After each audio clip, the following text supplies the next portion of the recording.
Okay, welcome everyone. We are very happy to have Sofía Celi today to give a talk on attestations over TLS 1.3 and ZKP. She is a senior cryptography researcher at Brave, and she has been involved in developing privacy-enhancing technologies, post-quantum crypto, and zero-knowledge proofs. She's also a co-author of the MAYO, the PQC signature scheme. She contributed to the OTR protocol. And apart from being a prolific researcher, I think she's a very significant contributor to the community. She strongly advocates for making the community more diverse and human rights and technical standards. So she is in the Advisory Council of Open Technology Funds. She has various roles in the different standardization bodies like IETF, IRTF, W3C, and she's also the co-founder of Criptolatinos and WinC, Women in Cryptography. And she's a co-editor of IACR, so a lot of things, but super excited to have her, and take it from here, Sofía.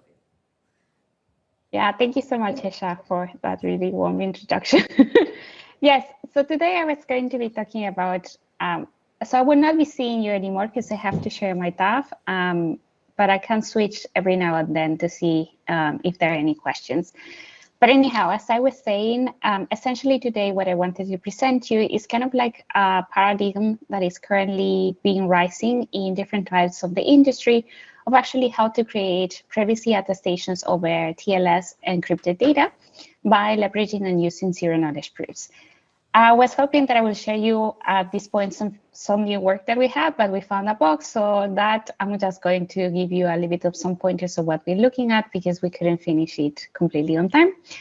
But just to kind of like give you a little bit of an overview, essentially what we're going to be talking to today is the design of a very complex and distributed system. And later you will see why I call this a distributed system. And hopefully also at the end of the talk, we will agree with me that it's kind of like very complex. And the reason why we want to do this is because, especially in the web and certain of the other internet applications, you have that when you want to access certain kind of service, you are asked to provide a proof of something. So the most famous one that we have is obviously the proof of humanity for whatever it means to be a human, and that is usually shown by asking the users to actually solve a CAPTCHA. But there's some other kinds of proof that sometimes we're asked to in order to access services. So for example, think of having to prove that you are older than 18, or that you are a national of a specific country, or that you belong and you're currently living in a specific geographical location. And the thing is that many of the services are asking us for those specific proofs several times. So one of the core points that some people in the industry recently have is that instead of having to actually submit these proofs all the time to different services, instead we can like leverage the fact that we already created one of these authorizations and then use that to provide or allow us to have authorizations to other services. So if you think about it, it's a little bit similar to what Privacy Pass is currently doing, because it's the same kind of idea of taking the fact that you already solved one successful authorization mechanism. For example, you already solved a CAPTCHA, and then using that fact to generate further authorizations without having to solve or to provide any proof any longer. But one of the things that these researchers also realize is that the majority of times, these specific proofs that we're sending to different services is usually locked over TLS encrypted data. So what they ask is how can we actually provide zero-knowledge proofs to from that specific TLS data so that it can give us authorization or access or whatever you want to define that to other services. But this is not a simple system, because one of the first things to realize is that, of course, the TLS 1.3 connections happen between a client and a server. And if you want to prove that indeed this data is an honest execution or it's honestly generated in this specific transcript from the TLS 1.3, you first have to commit to that specific data so that you can show that you didn't modify it or that you created kind of like a different data. So what you want first is to be able to have the ability to commit to this specific encrypted data. Once you have this committed, what you want to show on that data is many things. First, you want to prove this, for example, over AES, or for example, Chachapoly. And then you also want to prove that this specific data, for example, corresponds to a correct format, that is correct, properly constructed JSON and properly constructed HTML.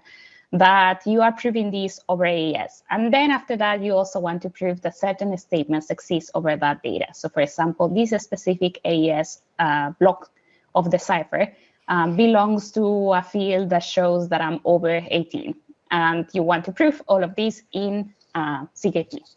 So in this talk, I'm going to mainly be talking about the first and the fourth point, which is discussion and applications, and the first one about how to commit to this TLS 1.3 encrypted data, which is very daunting in itself. And some feature work that I have, I'm just going to give you a little bit of some pointers of what we have been looking at, and hopefully later I can show you actually the result of this work when we put them into ePrint.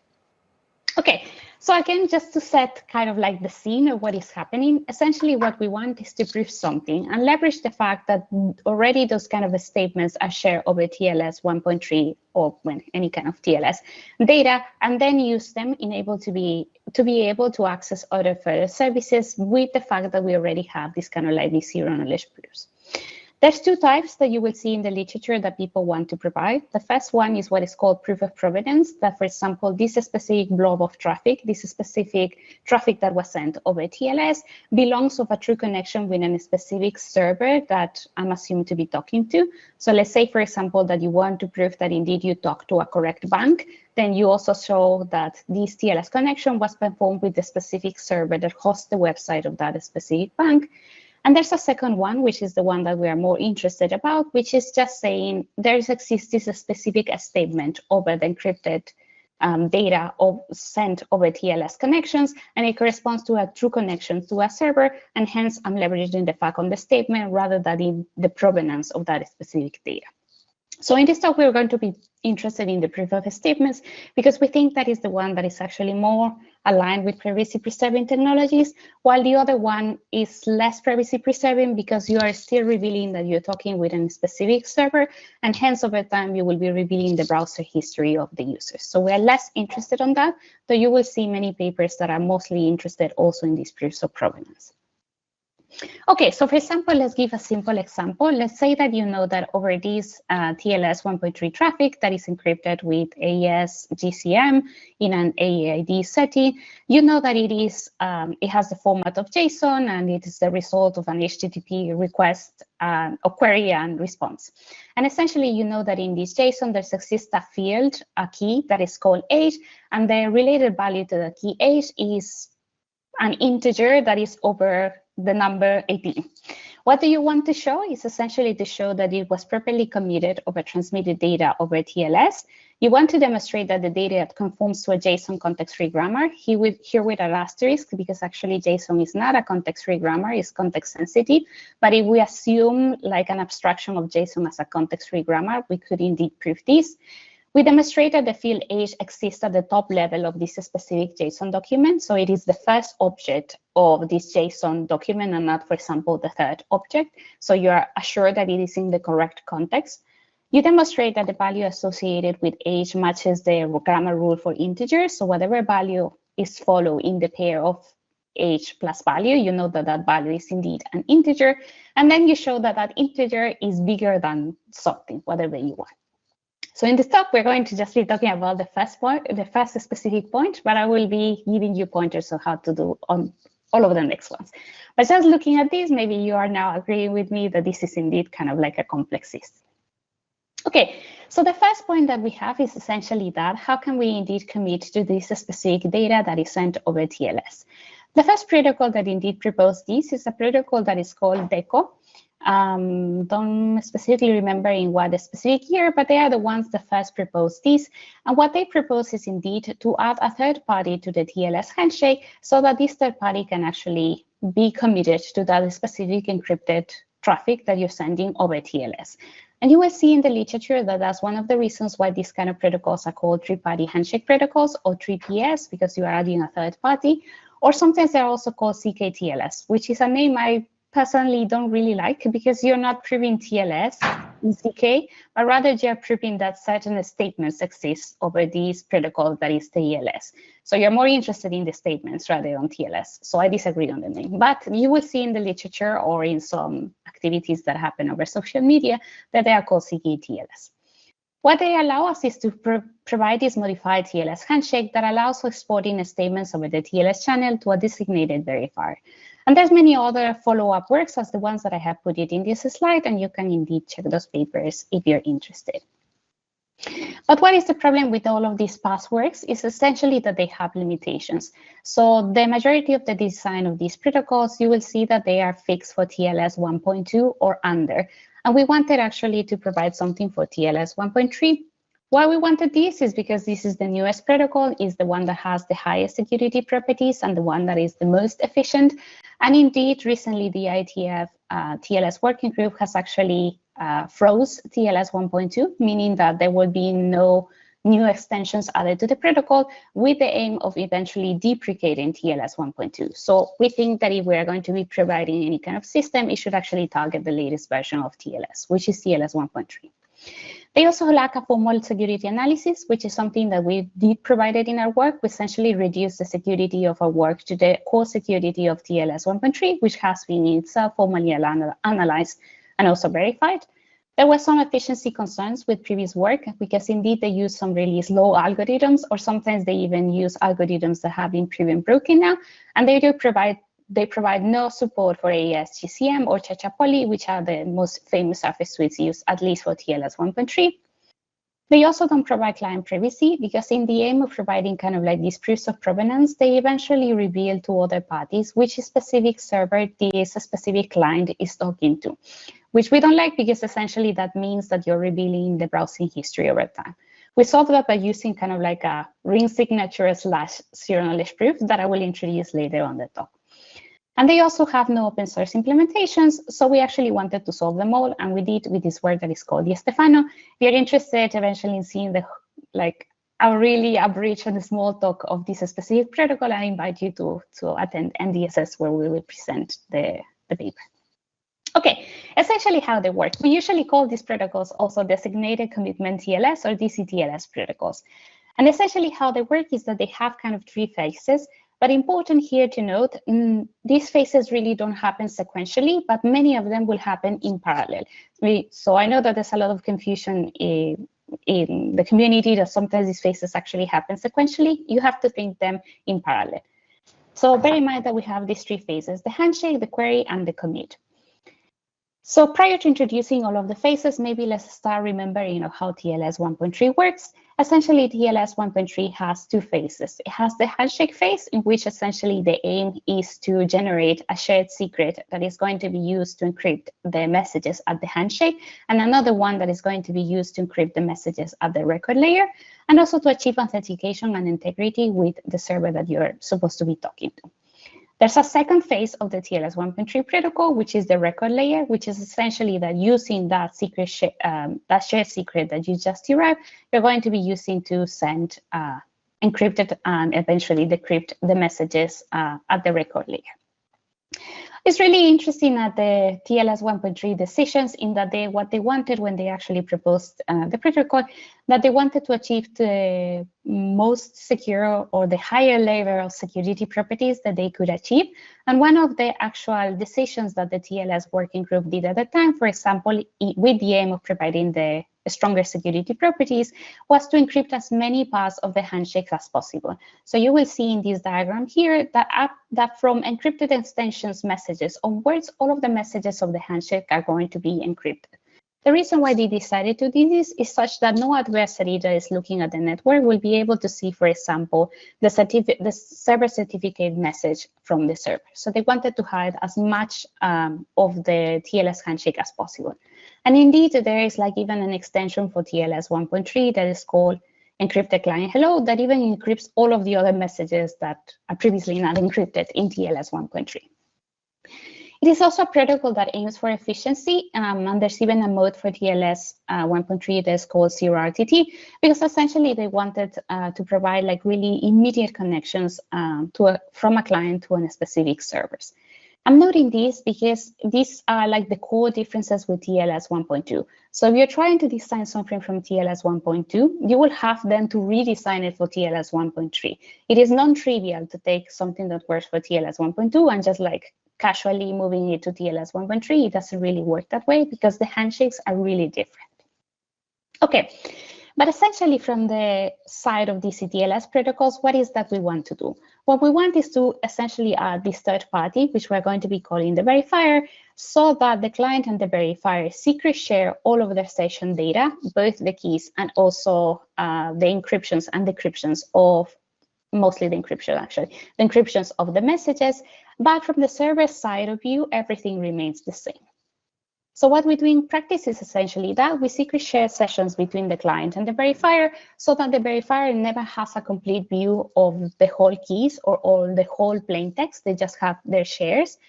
But the verifier, because of that, is able to commit to the specific encrypted traffic that is sent, that is forwarded by the client from the server, both at the handshake layer and the record layer phase.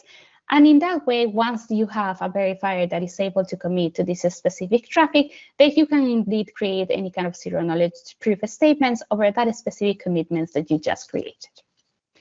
So essentially, as I said at the beginning, these protocols are going to be defined in kind of three phases that are not sequential again: the handshake phase, the query phase, and the commitment phase.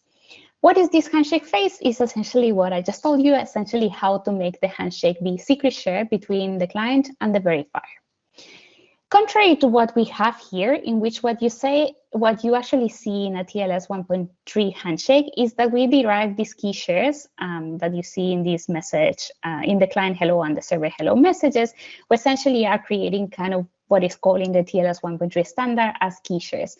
What are those? So there's just like the private and public part that essentially you're going to be, the public part, at least you're going to be sharing to the server. So both the client and the server can generate a shared secret.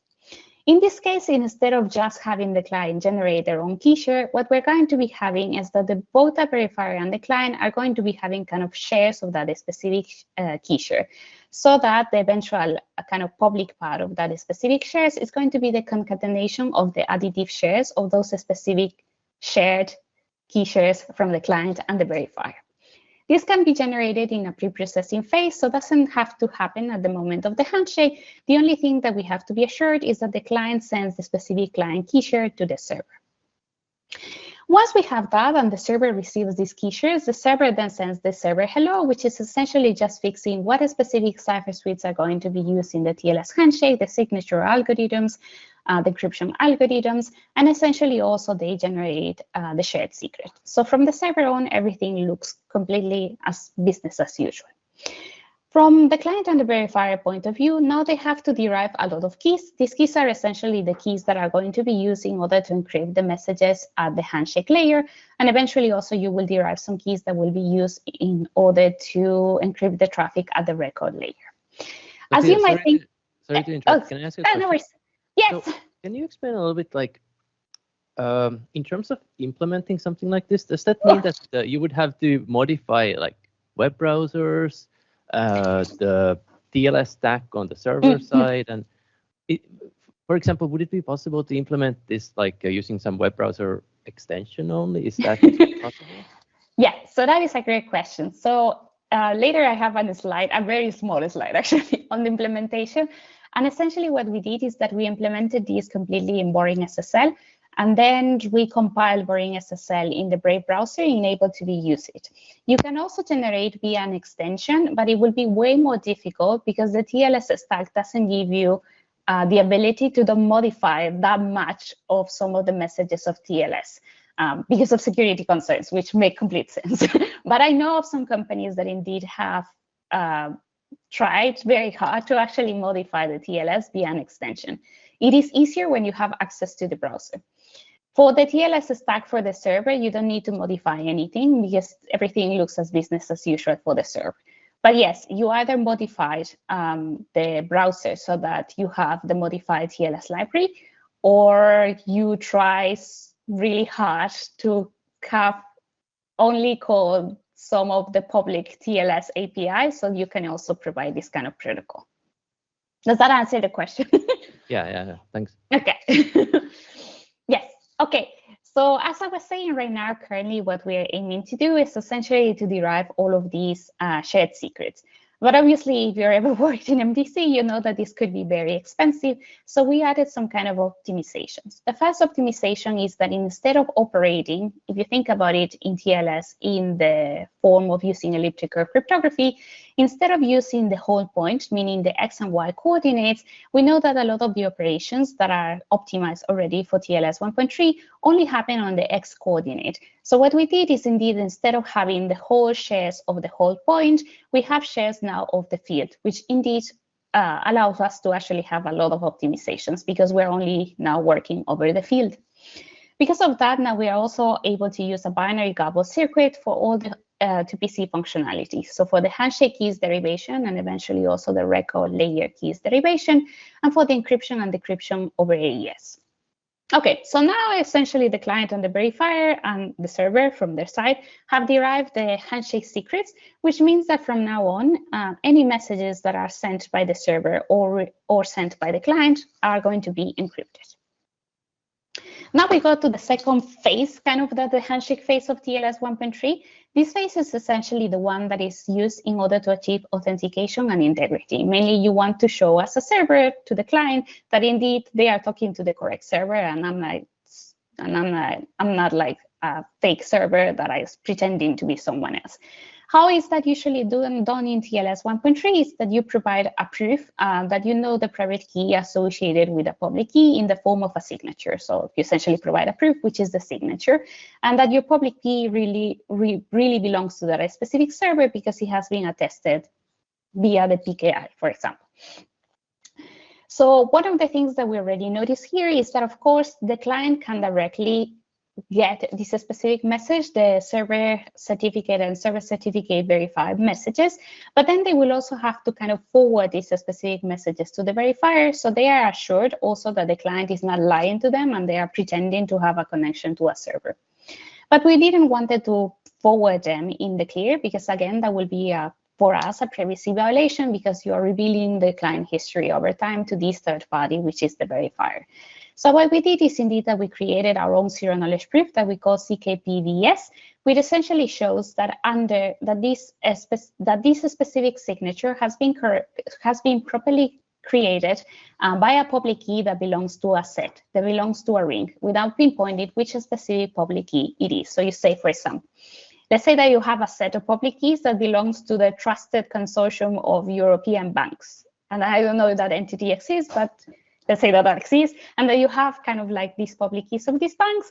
And then what you show is that whatever signature you have created belongs to one of those public keys that exist in that set, but you don't pinpoint to the specific, to the verifier, specifically which one of them. So what we are doing here is essentially preserving the privacy of the identity of the server that the client is talking to, by just showing kind of like this zero knowledge proof. So that is kind of the attestation that you make to the verifier to say that they are indeed, that the client indeed is talking to a correct server. Okay, another thing to note here is that as you see here in this diagram, the client, which is the one in orange, is forwarding a lot of messages encrypted to the verifier. What does essentially that means? Essentially, it means that any messages that I have received from the server, I have to forward to the verifier. Why do I have to do this? Is because the verifier has to commit to this specific data prior to revealing their own key share. Why does the verifier needs to reveal their key share? Is because essentially the client needs to decrypt that data eventually, but because AES in the TLS 1.3 setting, which is in the AAD setting, leads to a non-committing cipher, we cannot just do this. We cannot just like forward the encrypted blobs to the verifier, have the verifier reveal their key share, and have then the client essentially decrypt all of the messages. We cannot do this naive thing because it means that the client can launch a non-committing attack that I will show you later in some slides. So what we need to be assured is that first, the verifier commits both to that encrypted blobs of messages and also to the specific keys that are used in order to encrypt via AES these specific messages. Okay. But you will see later in this slide exactly how we do it to transform AES in this AEAD setting into a committing cipher. As you see later, all of these last messages that we see here, they are just about deriving the specific keys that are going to be used later to encrypt the record layer.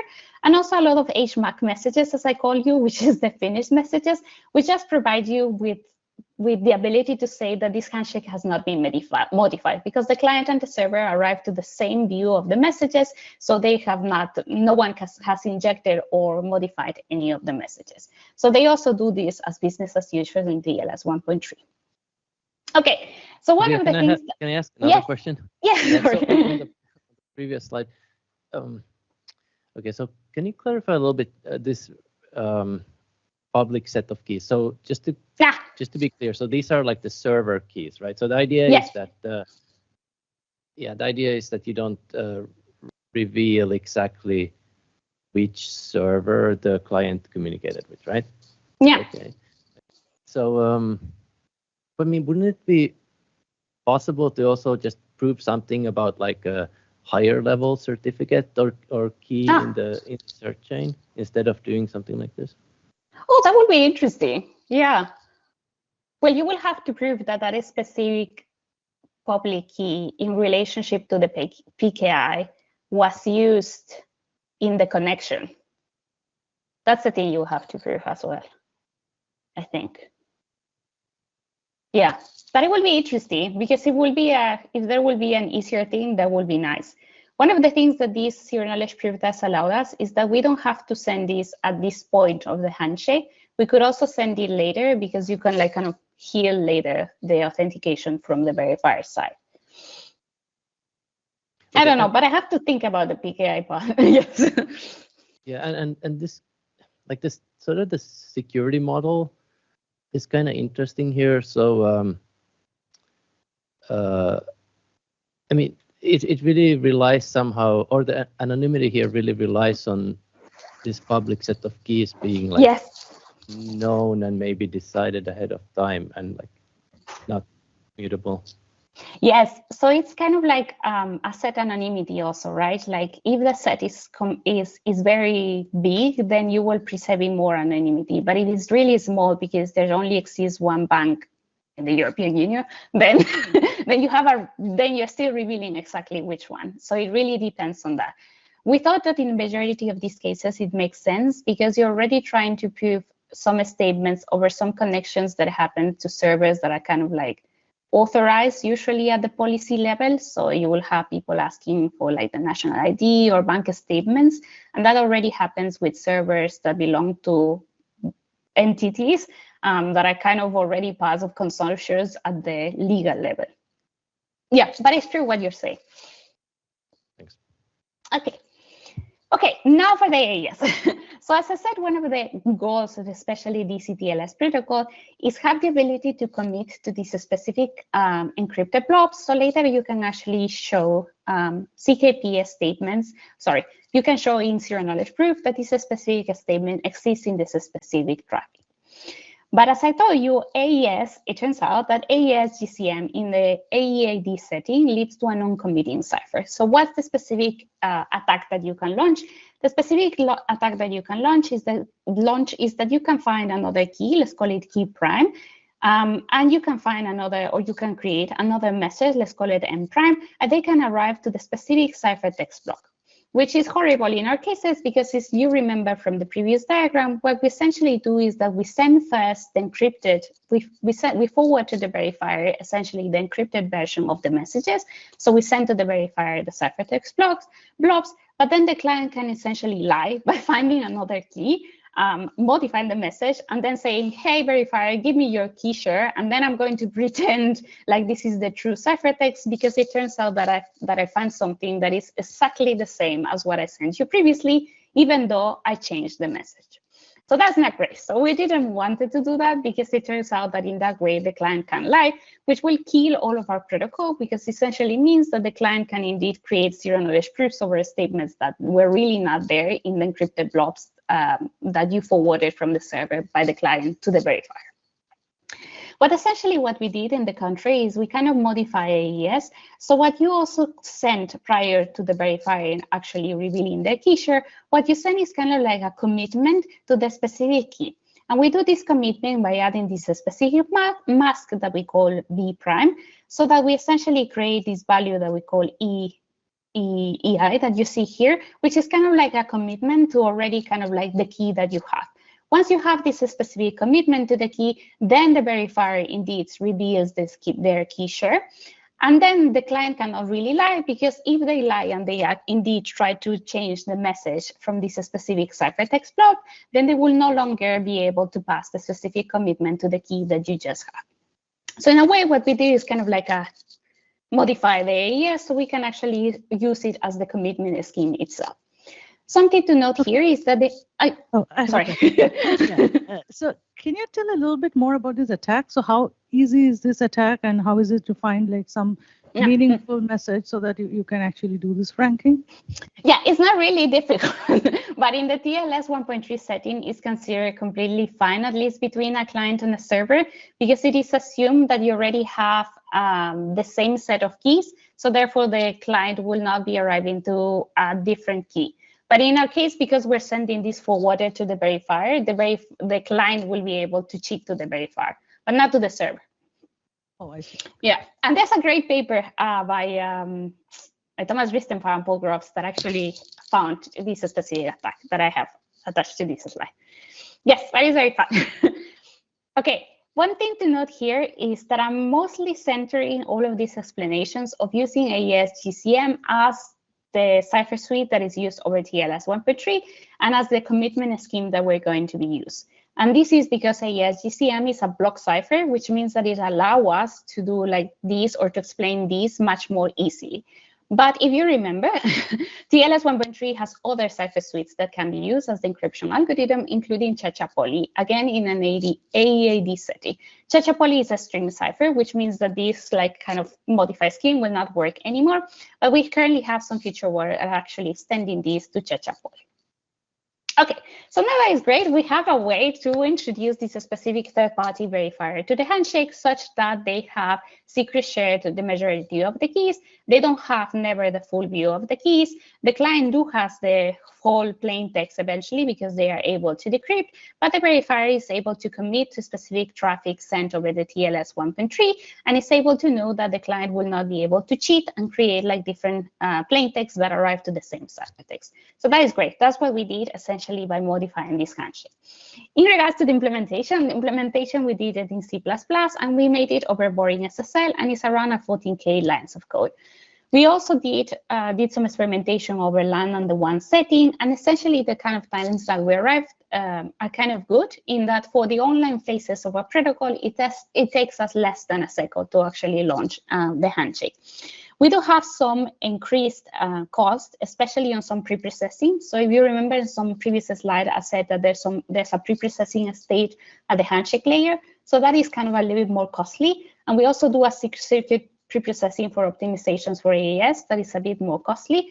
But in general, we arrived to pretty good times, which is great because it turns out that we're still kind of like in the frame or in the set of the timeouts allowed for TLS, which is usually typically between 10 and 20 seconds. So we will not be timing out even when we add this specific third-party verifier.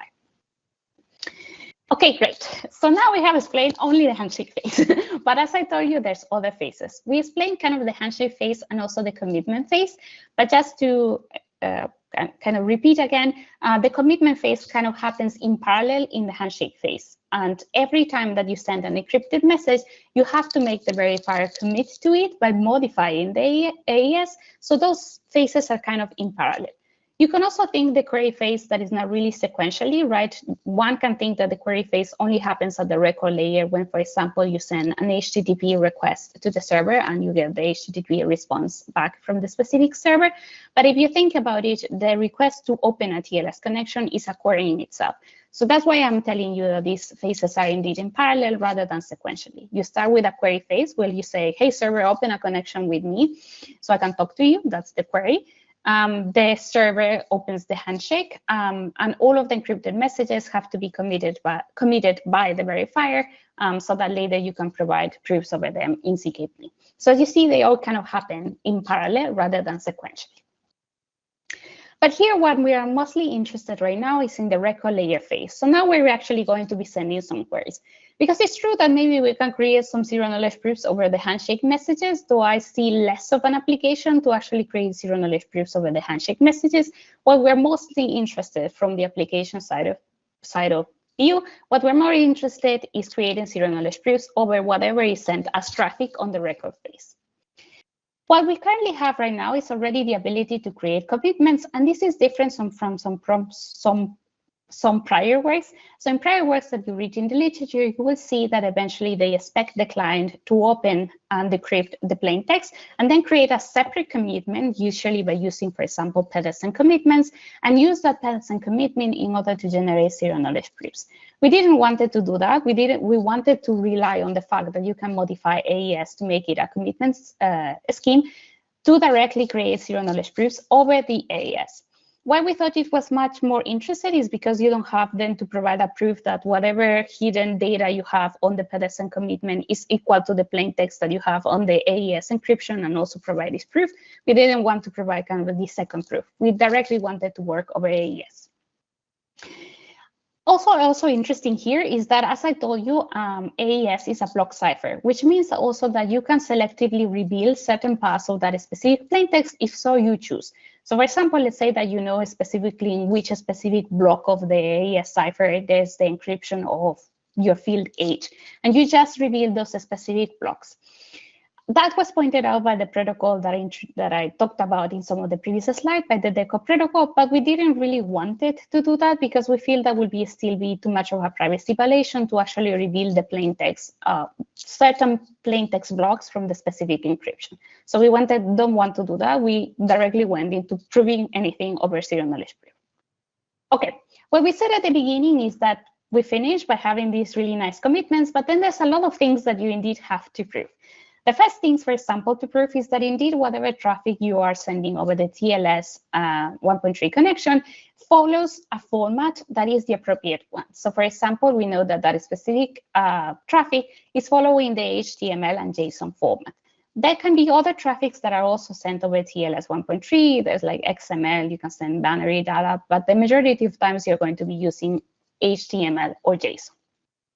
Okay, so let's give an example. For example, I have this JSON blob, and in this blob, what I want to prove is that in the top object, we have this field H that is equal to 2. So I want to prove that the field H has an integer that is bigger or equal to 2. So how can we do this to prove actually in zero knowledge that this specific commitment, AES commitment, belongs to that specific field and that it follows the correct JSON format? Okay, so we're now going like a little bit into more informally talking about these points that I introduced at the beginning of the presentation. Okay, one of the things that we realize is that there's already some very similar or intuitively some initial work that we can build on. And this initial work is called RIF, and it's made by these amazing people, especially by Elizabeth Marjolin, who was my intern this summer, and she's amazing. She's really, really amazing. So if people want to talk more about this work that she introduced, you can always reach out to her. But essentially what this work essentially found out is that, for example, let's say that you have a document, which could be like some encrypted traffic, some many things, an encrypted PDF. And you have this document and you want to show that indeed in that specific document, there exists one statement that conforms to a specific regex. So think, for example, that you have a document that has a password for whatever reason, and you want to show that that specific password conforms to a specific regex. You, of course, cannot like reveal in the clear to the server what specifically that document is, because it's, for example, a password. But you still want to actually check if that password follows whatever policy is set by that server. So what they realized is that indeed you can do this over zero knowledge proofs by interpreting the regex expressions in an interesting way. The interesting way in which they indeed interpret these specific regex expressions is by realizing that any specific regex expression can be converted to what is called a deterministic finite automata, right? So we see it here, for example, in these specific regex expressions, that you can also kind of convert it to the diagram that I have here, right? Like if you have a B, you essentially stay in the state 0. Then if there's an A, then you move to the state 1. Then if there's a B, you are basically done because you have finished. And in this case, for example, let's say that we have these statements A, and B. You say that A belongs to 0 and B belongs to 1. So that's the mapping. And then you essentially can represent that in a specific deterministic finite automata, which is great because it turns out that if you interpret anything as a deterministic finite automata, you can also create these really nice functions that actually test the different conditions in which the specific automata is going to be working on, right? Given the current character in this document, does this document match the specific regex expression that I have just determined in a finite automata that looks like different states that you can move along? And it turns out that it's great that we can have it in this specific function because it means that eventually we can arithmeticize the specific match function and essentially later prove zero knowledge statements over the specific functions that you have. So for example, you can use a CKS for essentially for this. It is quite costly if you think about it actually, because you will have to go line by line. So what they actually present in the document is some optimization so that you could use what is called recursive proofs. So what you're only interested is proving the last state, and if the last state is valid, then everything that comes prior to it is also valid as well. So they use precisely that, and they also did some modifications to the definition of what a deterministic finite automata is, so it can be much more optimized. But the core idea remains, which is essentially that this specific regex, this specific set of instructions, if you think about it, can be interpreted as a deterministic finite automata. And by thinking of that, you could already think that if we have a grammar, if we have some specific format in JSON or HTML, we can also expand it and maybe interpret it in a similar way. They also use what is called lookup tables. So when they eventually do the zero knowledge proof over these specific statements to see if they match the specific regex, they use a protocol that is called nlookups, which is essentially really nice to use for any kind of recursive proof system. So with that, we already kind of had a hint of what to do if we indeed want to now check that indeed this specific traffic corresponds or is aligned with the specific HTML or JSON format. But just to bring home again, RIF is only for regex checking. So it's only for specific regex statements, but the same idea can be probably expanded or think about it when you're actually working over JSON and HTML. So can we expand it to the web? Some point here already to give you is that you still can use RIF for the web. So for example, one of the things that currently said at the beginning is that you want to provide these statements over HTML and JSON such that you can prove that, I don't know, the field is over 18. But maybe you also want to prove to a server that whatever password you send over TLS also conforms to a specific regex. And in that case, you can use RIF directly by, instead of using the separate vector of polynomial commitment that they use in that specific RIF scheme, instead swapping it to use directly the AES commitment scheme, and then everything should work to also do regex checking over the TLS 1.3 encrypted data. Okay, but now how to expand to JSON? Let's just look at JSON because it's the easier one when compared with HTML.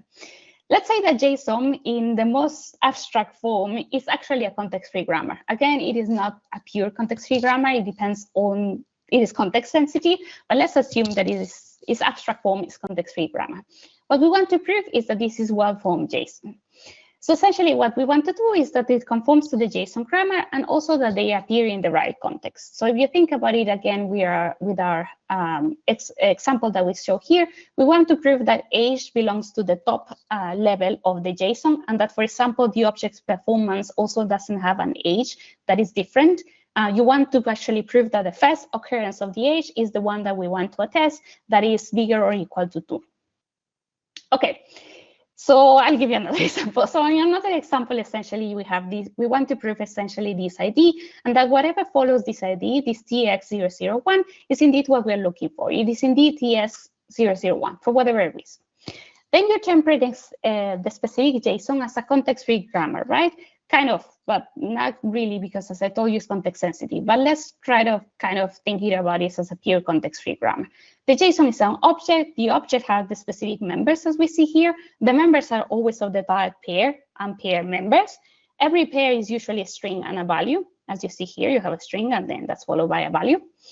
The value is usually a string, a number, an array or an object. If it's an array, then it has elements, and an element is essentially a value or value and elements. So as you see here, essentially what we can do is kind of interpret the JSON in kind of like this way. Interesting here is also to point out that we can also interpret this eventually as a parse tree. And if we eventually interpret this as a parse tree that looks literally as a tree, then it means that we can also do a way reason about this specific tree, almost like at a deterministic finite automata. And in that way, we can always leverage the fact that we already have this kind of way of realizing things in a deterministic finite automata from Reef, and also then expand it to JSON by also leveraging the fact that I can interpret it as a parse tree. So for example, let's say that a verifier wants to verify that the ID of the first transaction is indeed that thing, as we saw it here, the TX001. So you want to show that. What you want to show is that a specific parse tree, that a specific subtree that you have, then is rooted at a specific pair node, where you have that the leaves are the ID and this specific value that you're attesting, and you show that this specific path has indeed lead to that specific value that you're searching for. And you prove that all on zero knowledge. So essentially what you have is that given a tree, the parse tree of a JSON document, we check, is there a tree for that document? Does the tree contain the data that you're looking for? It's essentially, does it have like the specific path that you walk? And is the tree valid for that specific document? Does the tree conform to the grammar and the expected structure of JSON? And I will stop there because essentially I give you already kind of like the realization that we can leverage the fact that Reef already found out that deterministic finite automata can be easily proven in ZKP, and that with the context-free grammar, we can also malleate or modify it a little bit so that we can end up to the same idea. There's many ways to do this, but expect for the future work to actually see it. And another thing that we realize is that, again, we don't have to recommit again to whatever data is presented by using petals and commitments or something like that, but rather that we already have that specific blobs encrypted and committed to via AES. So both we have the feature work and actually showing how it conforms to the JSON and HTML grammar, and also that we can indeed prove this over AES, which is known that is very complicated, but there's ways that you actually can do it to optimize. Okay, so right now we kind of have, so I said at the beginning, this is a very complex system. So hopefully I can convince you that this is a very complex system, but I already give you like some pointers of exactly what you have to do when you're actually creating these statements. So putting everything together, essentially you use this, Stefano, to provide the commitments by leveraging on AES. You show that the JSON is well formed. You show that the key exists in the correct path of that specific JSON. And you show that the value associated with that specific key, it conforms to the fact that it is an integer, and it's also, for example, in our case, when we wanted to say that is equal or bigger to 2, that is equal or bigger to 2 by using like any kind of range proof in zero knowledge. Okay, so expect that as the upcoming work. I still have like a lot of questions though, because as I already told you, it's a very complex system, but we can even make it more complex by, for example, realizing that at the moment we're only attesting statements of the responses from the server, but it would be great to, for example, to create a protocol that kind of carries the statements both on the queries that are sent from the client and also the responses from the server, so that you show that for a query, you get the correct response. That would be really interesting. And also to note here, note that this cannot be also easily extended to other protocols. So if you want to attest of statements to, for example, to be used on the Signal protocol or the DNSSEC protocol, whatever protocol that provides you confidentiality, note again that you will have to modify the specific protocol that is used in Signal so you can generate those commitments. So what we did for TLS 1.3 cannot be easily just exported as a one-to-one for Signal, for example. You will have to do the whole protocol for it again. And why are we interested in this? Why I'm interested in this for the webs is because mostly for attestations of anti-fraud checks. So for example, let's say that you have a specific response that is sent from the server. And in that response, you have what is called a honeypot field, What's a honeypot field is essentially a field in which you said to the user, please don't fill this form, but you know that automated bots will be filling this form because they just do it automatically, right? And then you want to show to the verifier that indeed this specific user filled the form and hence it's a bot.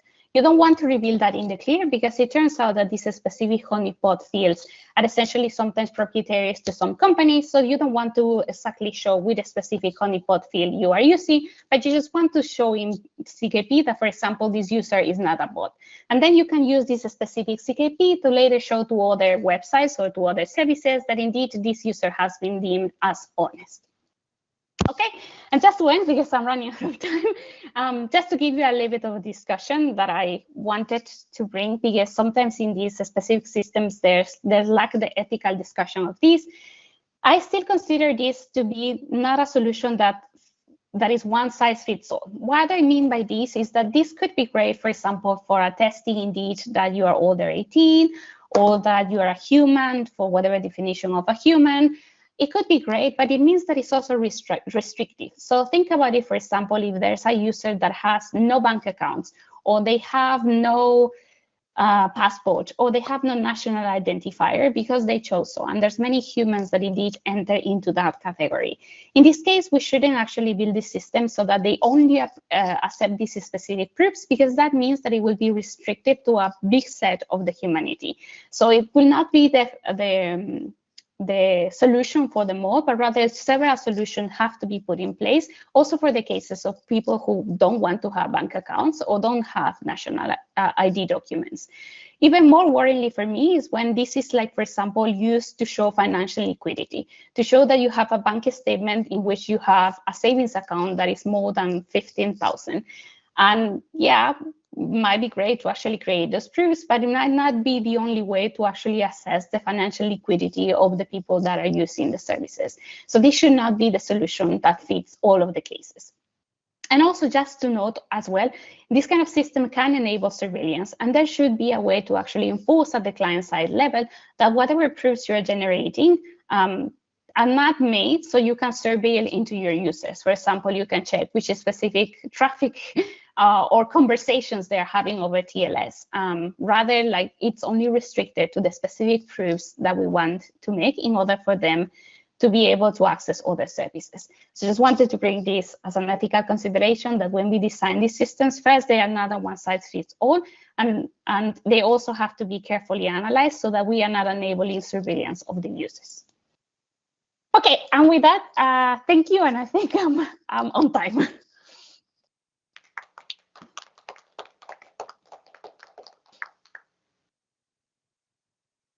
Any questions? I know that I was like a 1 minute.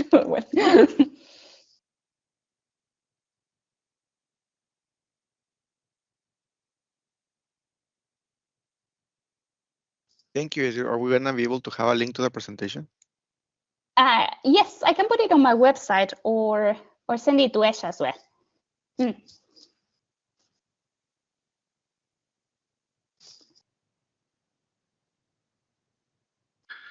Can I ask a quick question about what you said at the very end about this not being appropriate for all situations? The example that you had, I thought, was something that is a good application of, say, showing something about having the financial assets without having to be specific and say, I have at least this much in this bank and whatnot. You might be able to say, in a zero knowledge proof, I have sufficient assets in some vague form, and be able to give less information. This seems to me like a good thing.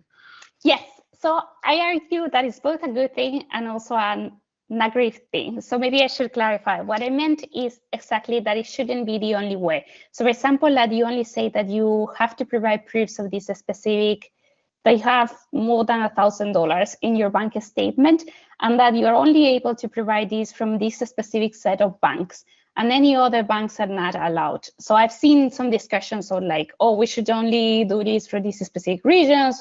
And that creates already kind of like a class system of people that can have access to create bank accounts on those banks. Yeah. But it's great, but the other side, which is actually not having to reveal your whole details of your bank statement, is also great. Yeah. Thanks.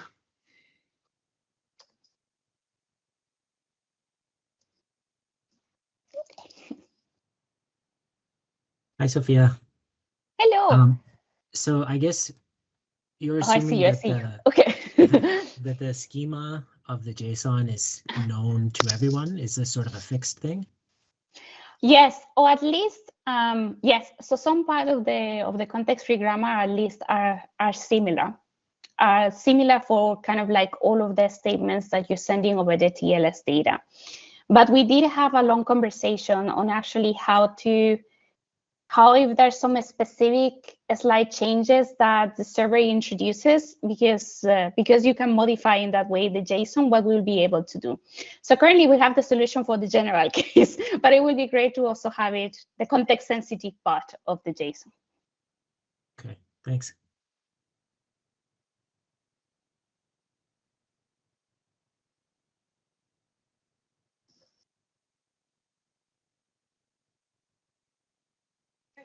Thank you so much.